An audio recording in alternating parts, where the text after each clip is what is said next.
Hey, welcome to another episode of the World Hard Enduro Podcast. I believe it's episode 48. And can you believe it? The first round of the FIM Hard Enduro World Championship just happened this past weekend, and we're going to be sharing some more details about that. Not just that, but there are other events that happened over the last 2 weeks too, such as Extreme Enduro Lika, Extreme Lagares, as well as US Hard Enduro events. We'll definitely be covering those two, what those results were, and how all of this comes together to affect the World Hard Enduro ranking system. We hope you enjoy this episode. Okay, let's go.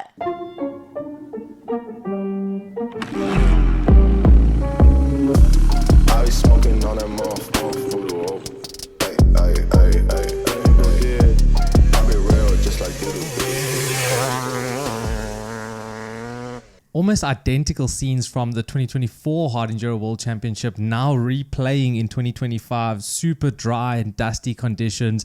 Event organizers having to water the track to keep the dust down. It's pretty crazy to see that actually. Yeah, scenes from the Valleys Hard Enduro round one of the Hard Enduro World Championship definitely was a bit of a replay from 2024. Yeah, even coming back to the winner. But before we getting into the winner and who came where, let's talk a little bit about the event itself, get into a bit of, what happened in qualifying and, what are things we saw actually from that event. Yeah, so as you mentioned, the weather definitely was a lot hotter and sunnier than anyone had expected.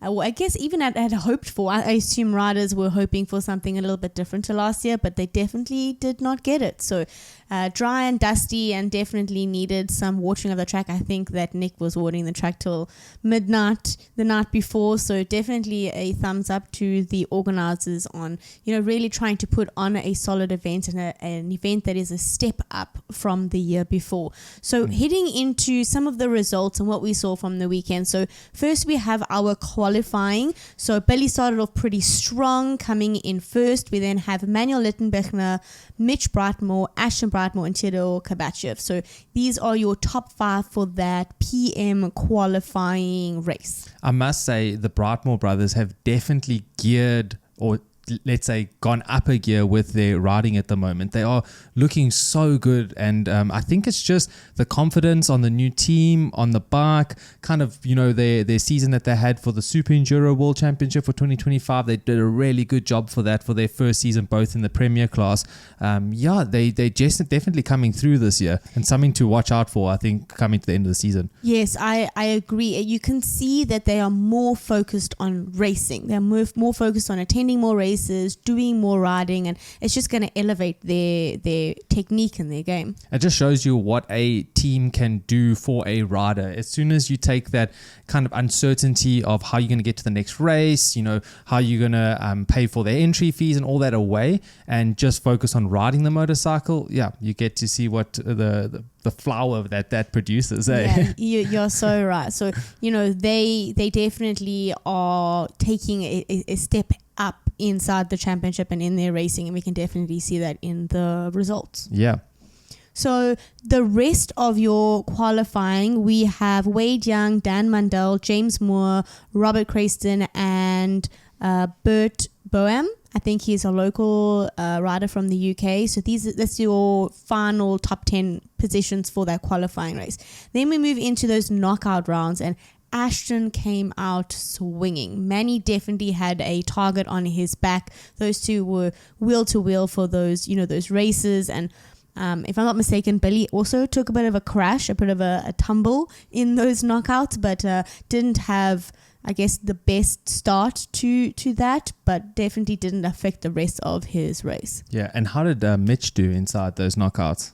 So with regards to the knockout rounds, we have Manuel Littenbechner, Ashton Brightmore, Theodore Kabachev, Alfredo Gomez, and Robert Crayston. So those are your top 5 for those knockout rounds. A pretty good, spread out result with new riders, new names coming up there compared to their qualifying, which is really cool to see. And then the rest of them, you've got James Moore, Matthew Green, Wade Young, Lenny Goretzky, and Mario Roman. those are your top 10. So actually Mitch didn't feature in the final of the knockout rounds. Oh, right. Okay, that's interesting.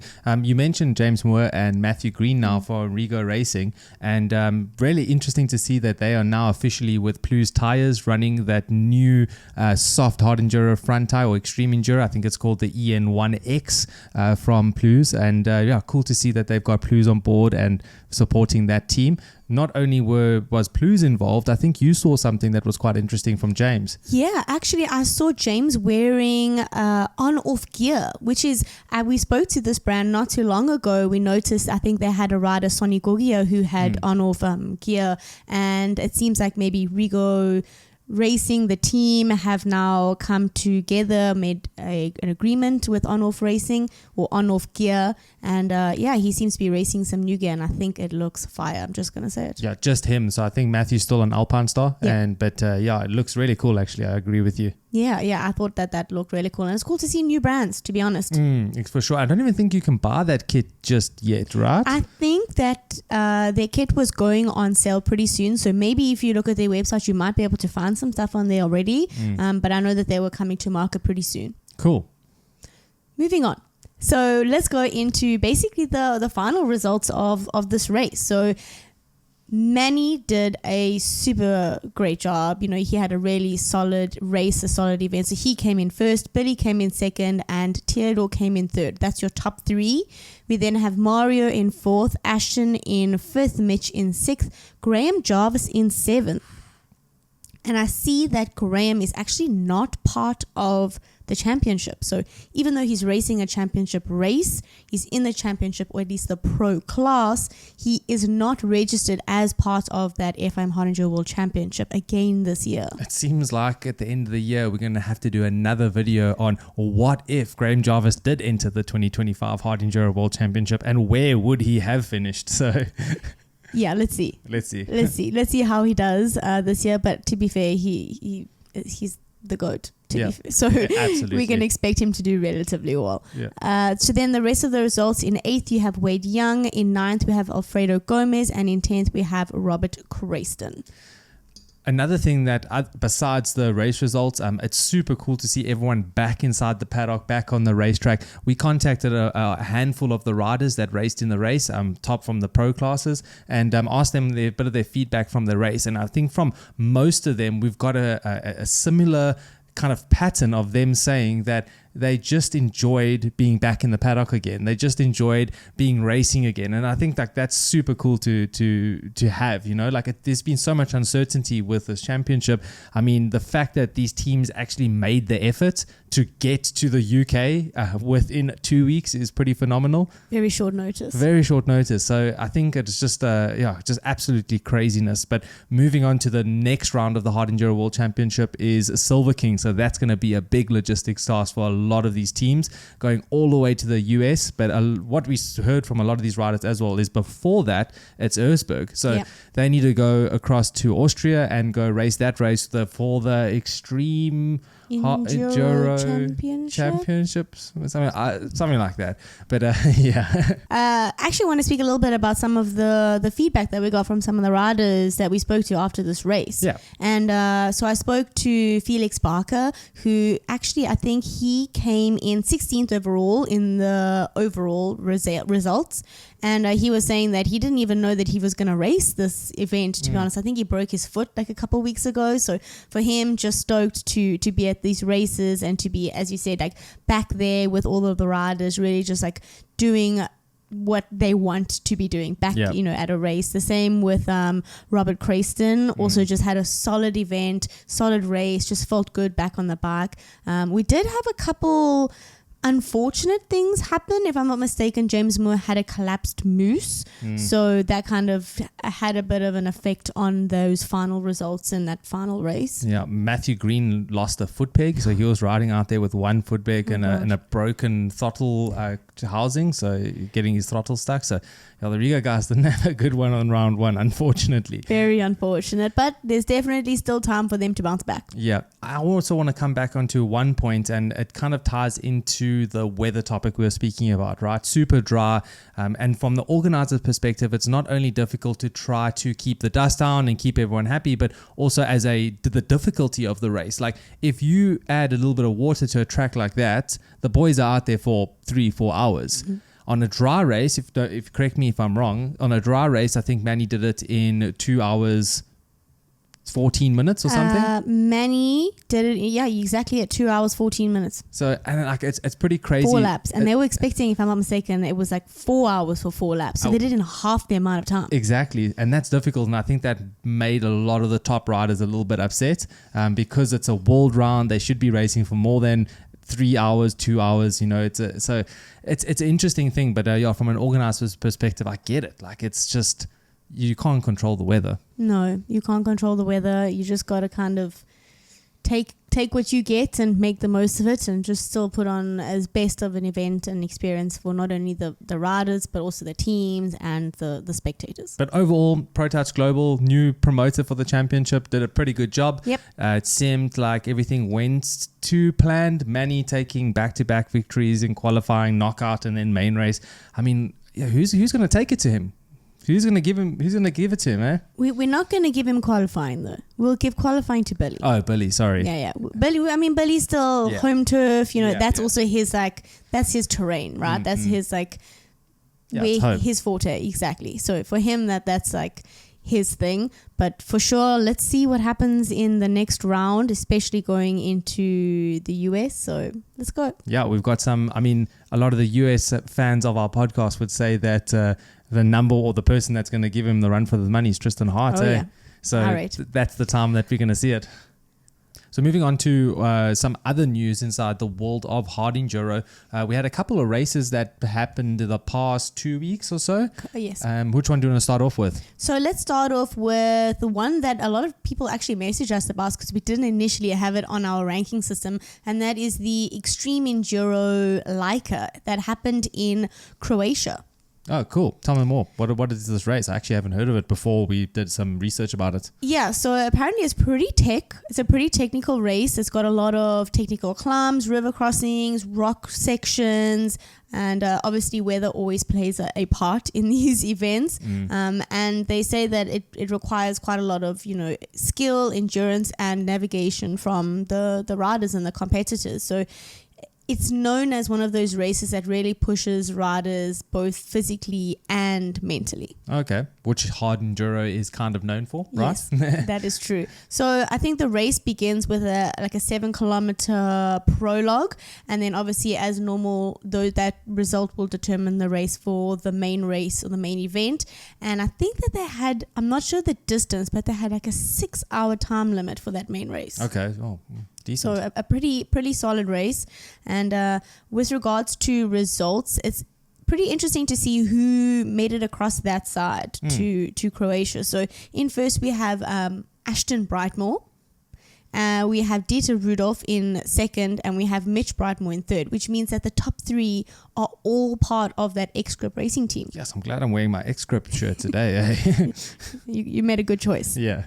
Yeah, I think that was their first win as a team as well from Ashton. So a pretty good performance for the X-Grip racing team, and generally speaking, a well-attended race. I mean, some well-known names is Sonny Gogia. We had Matthew Green there, Valentino Hatta, a couple of local riders and international riders. So it seemed like a pretty good event. Yeah, and also for the viewers and listeners of our podcast, getting into the world ranking system, this is part of the wildcard tier, you would say. So pretty good points actually gained there for those top riders. Especially for Mitch and Ashton, yes. Yeah, so top 12 from that race get scored points towards the world ranking system. Yes. So that kind of wraps up the Extreme Enduro Lika in Croatia. Then we're heading over to Portugal for the Extreme XL Lagares. That looked tough, man. That looked like a challenging race. Yeah, the weather did not play ball, it looked like, and it was just so slick. Yeah, those rocks looked super slippery. I mean, we've seen countless videos of riders just, throwing their bikes up those rock sections and waterfalls, which, it's entertaining, but at the same time, you got to do what you got to do to get it up, right? Yeah, up is up, eh? It's better than being at the bottom. And we had some really good finishes and some results from that race. So in first, we had Diogo Vieira, and he's actually from Portugal, so a local rider. In second, we had Francis Clote or Francis Moret. He's from Spain. And then in third place, we have Hugo Crozet from France. So pretty solid performance from those three. And again, very valuable points because XL Lagares is also considered a wildcard event. So a lot of points to be gained in that with regards to the ranking system. Yeah, cool. I mean, it was a really cool race to watch. Really well coveraged as well. I think there was a lot of videos and media online of that race, which was cool to watch as a fan of hard enduro. Yes, we love, good content, good coverage. We love being able to keep up to date with, what's going on and the races themselves. So, heading over the pond.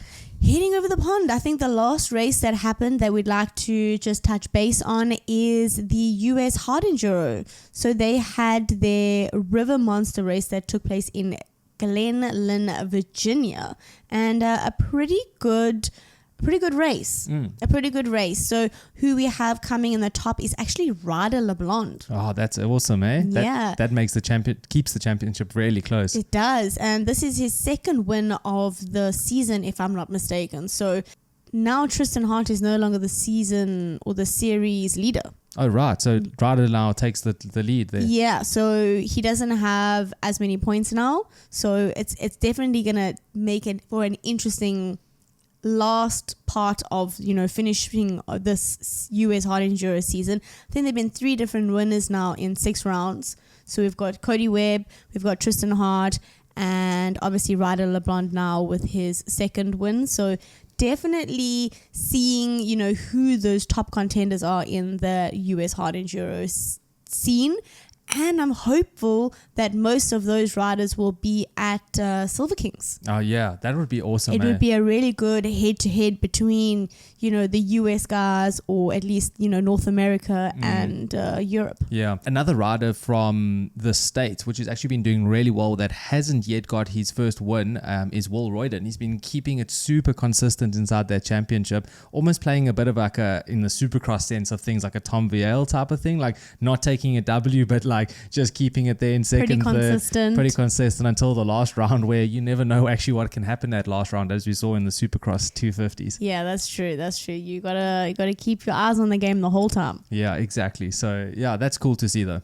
So that pretty much wraps up the events that happened basically over the last 2 weeks. We have Enduro Lika, we have XL Lagares, US Hard Enduro, and then of course the Valleys Hard Enduro. But the burning question that everyone is asking is, how does this affect the world ranking system now? That's a good question. So now we've taken the results from all of these events that we've spoken about, and we've added them into our world ranking system.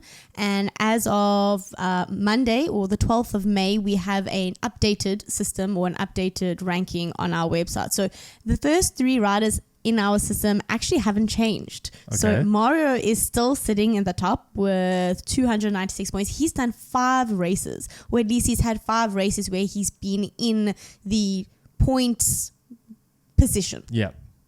Then we have Tristan Hart also sitting on 5 races. And then in third, we have Ryder LeBlanc. So we're sitting between Spain, Canada, and USA for the top 3.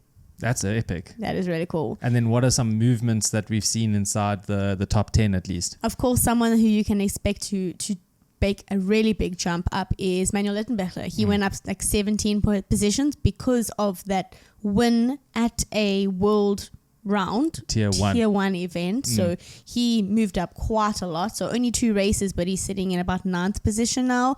Of course, Billy Bolt also made a pretty big jump to 10th.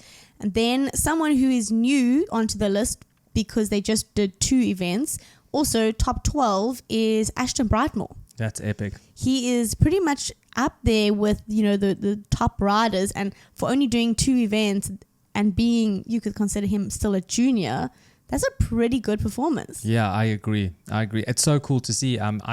If you guys are interested in this at all, head over to our website and click on the open PDF tab, and then you can get a full list of what has happened. It's really cool. On the left-hand side, there is a column where it's got like a red or a green with an arrow with a number of positions that person has either gone up or down on the leaderboard. Correct. So it's pretty cool to actually see what's happening, and it's pretty easy to read as well. Yeah, and we've got, I think, quite a lot. I mean, we've got over, I would say, 150 riders on here now. So if you've been participating in any national events or any tier 1 or tier 2 events or wild cards, definitely have a check to see if you're on the list. Yeah, exactly. Because I think we're completely up to date at the moment, right? Yeah, so far we're up to date. We have the SA Hard Enduro that we're going to add those results in. So they're not in this issue, but they will definitely be in the next issue. Right. Cool. So thanks for that, Taryn. That was really cool. You are very welcome, Brandon. And thank you to you guys for sticking around and listening to us here on the World Hard Enduro Podcast. As usual, if you share it with your mates, that will be the best way to help support us and keep us going here. Subscribe if you haven't already. It's for free, so that would be pretty helpful. And until the next time, we'll see you in the next one. Hey, welcome to another episode of the World Hard Enduro Podcast. I believe it's episode 48. And can you believe it? The first round of the FIM Hard Enduro World Championship just happened this past weekend, and we're going to be sharing some more details about that. Not just that, but there are other events that happened over the last 2 weeks too, such as Extreme Enduro Lika, Extreme Lagares, as well as US Hard Enduro events. We'll definitely be covering those two, what those results were, and how all of this comes together to affect the World Hard Enduro ranking system. We hope you enjoy this episode. I be smoking on that motherfucker.